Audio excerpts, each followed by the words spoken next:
ಎಲ್ಲರಿಗೂ ನಮಸ್ಕಾರ. Welcome back to ನಯನ ಅಡುಗೆ. ನಾನು ನಿಮ್ಮ ನಯನ. ಫ್ರೆಂಡ್ಸ್, ಇವತ್ತು ನಾನು ಮಾಡಿ ತೋರಿಸ್ತಿರುವಂತಹ ರೆಸಿಪಿ ಬಂದು ಆಫ್ಘಾನಿ ಹೆಗ್ ಕರಿ. ಚಪಾತಿಗೆ ಪೂರಿಗೆ ಪರ್ಫೆಕ್ಟ್ ಆಗಿರುವಂತಹ ಕಾಂಬಿನೇಷನ್ ಇದು. ಫ್ರೆಂಡ್ಸ್, ಇನ್ನೂ ಯಾರೆಲ್ಲ ನನ್ನ ಚಾನಲ್ಗೆ ಸಬ್ಸ್ಕ್ರೈಬ್ ಆಗಿಲ್ವೋ ದಯವಿಟ್ಟು ಈಗಲೇ ಸಬ್ಸ್ಕ್ರೈಬ್ ಆಗಿ ಅಂತ ಹೇಳ್ತಾ ಈ ವಿಡಿಯೋನ ಕೊನೆವರೆಗೂ ಸ್ಕಿಪ್ ಮಾಡದೆ ನೋಡಿ ಹೇಗೆ ಮಾಡೋದು ಅಂತ ನೀಟಾಗಿ ನಾನು ಸ್ಟೆಪ್ ಬೈ ಸ್ಟೆಪ್ ತೋರಿಸ್ಕೊಟ್ಟಿರುವಂಥದ್ದು. ಇದನ್ನು ಇನ್ನೂ ಯಾರೆಲ್ಲ ನಮ್ಮ ಚಾನಲ್ನ ಸಬ್ಸ್ಕ್ರೈಬ್ ಆಗಿಲ್ವೋ ಈಗಲೇ ದಯವಿಟ್ಟು ಸಬ್ಸ್ಕ್ರೈಬ್ ಆಗಿ. ಈ ವಿಡಿಯೋ ಇಷ್ಟ ಆದರೆ ನಿಮ್ಮ ಫ್ಯಾಮಿಲಿ ಫ್ರೆಂಡ್ಸ್ಗೂ ಕೂಡ ಇವಾಗಲೇ ಶೇರ್ ಮಾಡಿ ಅಂತ ಹೇಳ್ತಾ ಫ್ರೆಂಡ್ಸ್, ಹಾಗಾದರೆ ಈ ರೀತಿಯಾದ ಸಿಂಪಲ್ ಆಗಿರುವಂಥ ಆಫ್ಘಾನಿ ಹೆಗ್ ಕರಿ ನಿಮಗಂತೂ ಇದು ಫೇವ್ರೆಟ್ ಆಗೋದಂತೂ ಗ್ಯಾರಂಟಿ. ಹಾಗಾದರೆ ಹೇಗೆ ಮಾಡೋದು ಅಂತ ನೋಡ್ಕೊಂಡು ಬರೋಣ ಬನ್ನಿ. ನೋಡಿ, ಈಗ 2 ದೊಡ್ಡ ಈರುಳ್ಳಿ ತೊಗೊಂಡಿದ್ದು ಸಣ್ಣಗೆ ಉದ್ದಕ್ಕೆ ಹಚ್ಚಿಟ್ಟಿರುವಂಥದ್ದು, ಒಂದು 10ರಿಂದ 11 ಗೋಡಂಬಿ, ಒಂದು ಮೀಡಿಯಂ ಬೆಳ್ಳುಳ್ಳಿ, ಸ್ವಲ್ಪ ಶುಂಠಿ ಮತ್ತು 4ರಿಂದ 5 ಹಸಿಮೆಣಸಿನ್ಕಾಯಿ ಫ್ಲೇವರಿಗೆ, ಮತ್ತು ಒಂದು ಹಿಡಿ ಕೊತ್ತಂಬರಿ. ನೋಡಿ, ಈಗ ಒಂದು ಪ್ಯಾನ್ಗೆ ಒಂದು 2ರಿಂದ 3 ಸ್ಪೂನ್ ಆಗುವಷ್ಟು ನಾನು ಆಯಿಲನ್ನು ಆ್ಯಡ್ ಮಾಡ್ಕೊಳ್ತಾ ಇರೋದು. ಆ್ಯಡ್ ಮಾಡಿಕೊಂಡು ಮತ್ತು ಹಚ್ಚಿಟ್ಟಿರುವಂತಹ ಈರುಳ್ಳಿನೂ ಕೂಡ ನಾನು ಅದಕ್ಕೆ ಆ್ಯಡ್ ಮಾಡ್ಕೊಳ್ತಾ ಇದ್ದೀನಿ. ಮತ್ತು ಈ ಹಸಿಮೆಣಸಿನ್ಕಾಯಿ, ಗೋಡಂಬಿ, ಶುಂಠಿ ಮತ್ತು ಬೆಳ್ಳುಳ್ಳಿನೂ ಕೂಡ ನಾನು ಈಗ ಅದಕ್ಕೆ ಆ್ಯಡ್ ಮಾಡಿಕೊಂಡು ನೀಟಾಗಿ ಫ್ರೈ ಮಾಡ್ಕೊಳ್ಳೋಣ. ಒಂದು 2 ನಿಮಿಷ ಚೆನ್ನಾಗಿ ಫ್ರೈ ಮಾಡ್ಕೊಳ್ತೀನಿ, ಹಸಿ ವಾಸನೆ ಹೋಗೋವರೆಗೂ.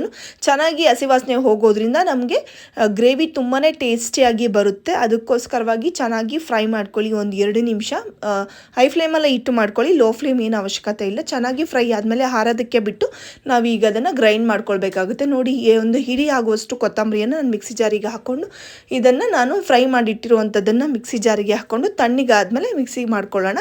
ನೋಡಿ, ಈಗ ಆ್ಯಡ್ ಮಾಡ್ಕೊಳ್ತಾ ಇದ್ದೀನಿ. ವಾಟರ್ ಎಷ್ಟು ಬೇಕೋ ಅಷ್ಟು ನೋಡ್ಕೊಂಡು ಆ್ಯಡ್ ಮಾಡಿಕೊಂಡು, ತಿಕ್ಕಾಗಿರಬೇಕು, ಜಾಸ್ತಿ ಏನು ನೀರಾಗಿರೋದು ಬೇಡ.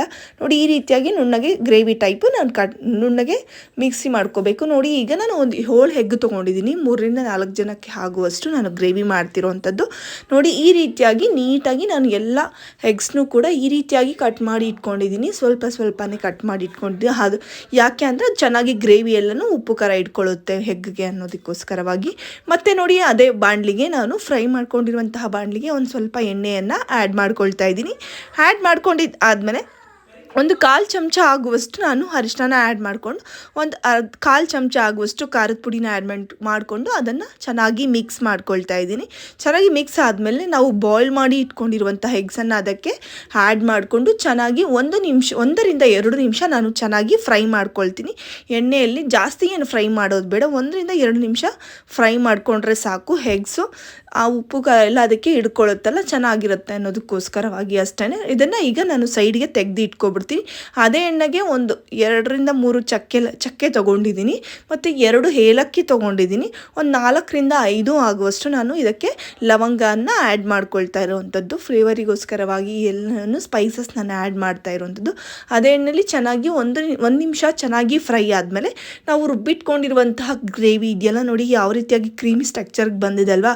ಗೋಡಂಬಿ ಹಾಕೋದ್ರಿಂದ ಈ ರೀತಿಯಾಗಿ ಕ್ರೀಮಿ ಸ್ಟ್ರಕ್ಚರಲ್ಲಿರುತ್ತೆ. ಹಾಗೆ ನಮಗೆ ತಿನ್ನೋದಕ್ಕೆ ಗ್ರೇವಿ ತುಂಬಾ ಟೇಸ್ಟಿ ಆಗಿರುತ್ತೆ. ನೋಡಿ, ಗ್ರೇವಿಯನ್ನು ಆ್ಯಡ್ ಮಾಡಿಕೊಂಡು ಮತ್ತು ಅದರಲ್ಲಿ ಮಿಕ್ಸಿ ಜಾರಲ್ಲಿ ಉಳ್ಕೊಂಡಿರುವಂತಹ ಗ್ರೇವಿಗೂ ಕೂಡ ನಾನು ನೀರನ್ನು ಆ್ಯಡ್ ಮಾಡಿಕೊಂಡು ಅದಕ್ಕೆ ನಾನು ಈಗ ಅದನ್ನು ಕೂಡ ಈ ಬಾಣಲಿಗೆ ನಾನು ಸೇರಿಸ್ಕೊಳ್ತಾ ಇದ್ದೀನಿ. ನೋಡಿ, ಚೆನ್ನಾಗಿ ಈ ರೀತಿಯಾಗಿ ಕುದಿ ಬಂದಮೇಲೆ ಒಂದು 5 ನಿಮಿಷ ಆದಮೇಲೆ ಸ್ವಲ್ಪ ಮೊಸರನ್ನ ನಾನು ಇಲ್ಲಿ ಆ್ಯಡ್ ಮಾಡ್ಕೊಳ್ತಾ ಇರುವಂಥದ್ದು. ಅದಕ್ಕೆ ಮೊಸರನ್ನ ಆ್ಯಡ್ ಮಾಡಿಕೊಂಡು ಚೆನ್ನಾಗಿ ಮಿಕ್ಸ್ ಮಾಡ್ಕೊಳ್ಳಿ. 1ರಿಂದ 2 ನಿಮಿಷ ಚೆನ್ನಾಗಿ ಮಿಕ್ಸ್ ಆದಮೇಲೆ ಮತ್ತು ನೋಡಿ, ಒಂದು 2 ನಿಮಿಷ ಚೆನ್ನಾಗಿ ಮಿಕ್ಸ್ ಮಾಡ್ಕೊಳ್ಳಿ. ಬೇಕಿದ್ರೆ ಬೀಟ್ ಮಾಡಿ ಹಾಕೋಬೋದು. 1 ಸ್ಪೂನ್ ಆಗುವಷ್ಟು ಉಪ್ಪು ರುಚಿಗೆ ಹಾಕ್ಕೊಳ್ತಿರೋದು, ಮತ್ತು pepper powder, jeera powder, 1 spoon ಆಗುವಷ್ಟು ಖಾರದ ಪುಡಿ, ಮತ್ತು 1/4 ಚಮಚದಷ್ಟು ಗರಂ ಮಸಾಲಾನ ಆ್ಯಡ್ ಮಾಡ್ಕೊಳ್ತಾ ಇದ್ದೀನಿ.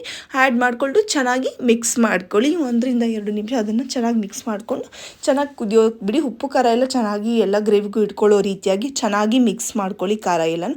ನೋಡಿ, ಒಂದು 5 ನಿಮಿಷ ಆದಮೇಲೆ ನಾನು ಕಸ್ತೂರಿ ಮೇಥಿನ ಅದಕ್ಕೆ ಆ್ಯಡ್ ಮಾಡ್ಕೊಳ್ತಾ ಇದ್ದೀನಿ.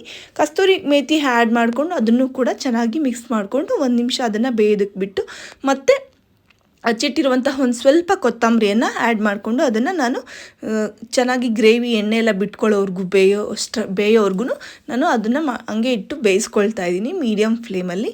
ನೋಡಿ, ಈಗ ಒಂದು 5 ನಿಮಿಷ ಆದಮೇಲೆ ಒಂದು ಸ್ವಲ್ಪ ತಿಕ್ ಬಂದಿದೆ ಗ್ರೇವಿ. ಆಗ ನಾನು ಬಾಯ್ಲ್ ಮಾಡಿ ಇಟ್ಟಿದ್ನಲ್ವ, ಆಲ್ರೆಡಿ ಫ್ರೈ ಮಾಡಿ ಇಟ್ಕೊಂಡಿರುವಂಥ ಎಗ್ಸನ್ನು ಕೂಡ ಈಗ ನಾನು ಇದಕ್ಕೆ ಆ್ಯಡ್ ಮಾಡ್ಕೊಳ್ತಾ ಇದ್ದೀನಿ. ಎಗ್ಸ್ ಆ್ಯಡ್ ಮಾಡಿದ್ಮೇಲೆ ಅದನ್ನು ಕೂಡ ಚೆನ್ನಾಗಿ ಒಂದು ಒಳ್ಳೆ ಮಿಕ್ಸ್ ಕೊಡಿ. ಎಗ್ಗೆ ಗ್ರೇವಿ ಎಲ್ಲ ಬೆರೆಯೋ ಥರ ರೀತಿ ಅದಕ್ಕೆ ನಾವು ಚೆನ್ನಾಗಿ ಒಂದು ಮಿಕ್ಸ್ ಕೊಡಬೇಕಾಗುತ್ತೆ. ಮಿಕ್ಸ್ ಕೊಟ್ಟಾದಮೇಲೆ ಒಂದು 5 ನಿಮಿಷ ಅದನ್ನು ಬೇಯಿಸ್ಕೊಂಡು ಉಪ್ಪಿಗೆ ಏನಾದರೂ ಉಪ್ಪು ಖಾರ ಬೇಕಿದ್ದರೆ ಇವಾಗಲೇ ನೋಡಿ ಹಾಕ್ಕೊಂಡು ಒಂದು ಸ್ವಲ್ಪ ಕೊತ್ತಂಬರಿಯನ್ನು ಹಾಕ್ಕೊಂಡು ನಾನು ಒಂದು 5 ನಿಮಿಷ ಲೋ ಫ್ಲೇಮಲ್ಲಿ ಇಟ್ಟು ಅದನ್ನು ಬಿಟ್ಬಿಡ್ತೀನಿ. ನೋಡಿ ಒಂದು 5 ನಿಮಿಷ ಬಿಟ್ಟ ಮೇಲೆ ಯಾವ ರೀತಿಯಾಗಿ ಆಗಿದೆ ಅಲ್ವಾ, ಈ ರೀತಿಯಾಗಿ ಆಗಿದೆ. ಈಗ ಅಫ್ಘಾನಿ ಎಗ್ ಕರಿ ರೆಡಿಯಾಗಿದೆ. ಅದಕ್ಕೆ ಒಂದು ಸ್ವಲ್ಪ ಕ್ರೀಮನ್ನು ಮೇಲೆ ಆ್ಯಡ್ ಮಾಡಿಕೊಂಡು, ಇಲ್ಲಾಂದರೆ ಒಂದು ಸ್ವಲ್ಪ ಮೊಸರನ್ನೇ ಆ್ಯಡ್ ಮಾಡ್ಕೊಳ್ಳಿ ಬೇಡ ಅನ್ನೋರು. ಕ್ರೀಮ್ ಇಲ್ಲ ಅನ್ನೋರು ತೊಂದರೆ ಇಲ್ಲ. ನೋಡಿ ಈಗ ಅದಕ್ಕೆ ಆ್ಯಡ್ ಮಾಡ್ಕೊಳ್ತಾ ಇದ್ದೀನಿ ನಾನು.